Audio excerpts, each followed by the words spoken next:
So now let's turn towards what's going on here in Cleveland, Bontemps, where the Knicks have a 3-0 lead and will attempt to close out the Cavs on Monday night and go to their the first finals since 1999, which was a lockout year, and they were the eighth seed, and that was kind of a wonky playoffs, but whatever, it counts. But basically, this is most of the Knicks players, or many of the Knicks players, weren't even alive or certainly aware last time they went to the finals. It is a big accomplishment to be in one win away, and I will tell you that the feel that I got from being around the Knicks last night was that they are very much focused on the bigger picture. Having said that, getting one more win is a major accomplishment for the Knicks, and so I do think that should be acknowledged.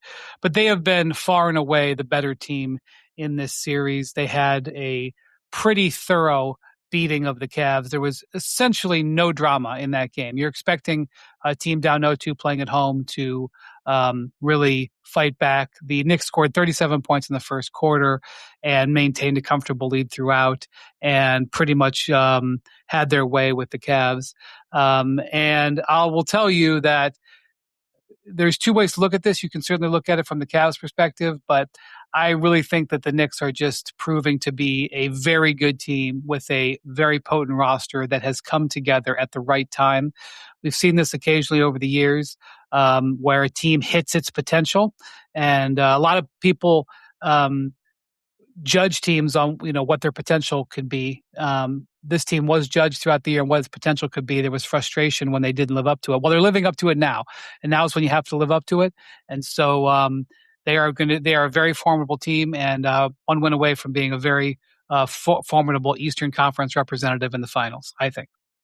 Yeah, I mean, we've talked about it a lot during this 10-game run where they now have a plus, I believe, 225 point differential, the greatest point differential over 10 games in the history of the NBA, regardless of the regular or postseason, which is a pretty remarkable statistic when you look at the way the Knicks have played. And look, the Knicks were a team that was less than the sum of their parts for the better part of 2 years. And that was a frustration that people had with the Knicks basically all of last season. There's a frustration that people had with the Knicks basically all of this season. And after Game 3 against the Atlanta Hawks a month ago, unbelievably, the Knicks have ripped off one of the best 10-game stretches you'll ever see. And it's been remarkable. And hardly any of the games have been close. I mean, obviously, they had the huge comeback in Game 1 where they should have lost, and the Cavs blew that one. But, and they obviously had the close game in Game 2 against the Sixers at home in the last round. But other than that, pretty much every one of these games has been a very comfortable victory. And the way they're playing on a string, totally locked in, different guys stepping up and contributing, it's incredibly impressive. And, we just got done talking about the Spurs and the urgency with which they played in this Game 4. And I thought, watching at home, I thought our broadcast crew did a great job of emphasizing the pretty clear lack of desperation from the Cavs and what I thought was a pretty clear feeling of desperation from the Knicks, to go back to what you talked about on the pod after Game 2, which was this is a golden opportunity for the New York Knicks to get this series done and dusted and get rest and avoid injury and wait to see what happens in this war on the other side, right? And the Knicks came out from the opening tip of Game 3 and looked like a team on a mission to put a hammerlock on that series. And the Cavs, frankly, never seemed to get out of second gear the entire game. It was a very weird performance, I thought, from a team that was down 0-2 coming home where they'd been very good in the playoffs. And they just didn't really have much life in them the whole game. And like you said, it was sort of a ho-hum 15-point game the entire game, it felt like. Yeah. The Cavs, so all right, let's deal with what happened on Sunday, which is Kenny Atkinson, had availability at practice, and he has talked throughout this series. He's talked throughout the season, but particularly throughout the series, he's been talking about expected shooting percentages and whatnot, which is an analytic metric where you take what a certain shooter should shoot based on his average for the season, based on how open he was, etc. It's a complex, multi-layered analytic device, and it I mean, it's has proven essentially to just accounting for shot luck, if you want to just boil it down. right. That's what It's it an is. attempt to quantify luck. Basically, Yeah. what Kenny Atkinson is saying is the Knicks have been lucky. We've been unlucky, and the Knicks have been lucky. And he has been referencing this during the series, and he went for the holy grail of it on Sunday when he said, analytically, we should have won 2 of the 3 games. And Just not a basically, smart thing to say. Like, right. whatever And the stats say, like, I understand what Kenny's doing. It's kind of the same thing as after game 1 when he just had this fairly ridiculous attempt to try to make James Harden into a good defensive player. Like, I understood what he was doing then too, but you just don't have to say anything. Just say we've got to play better in game 4. That's it's all you have just to say. You're it's down just 0-3 like in the series. Don't try to say you're actually up 2-1 on paper, because you're not.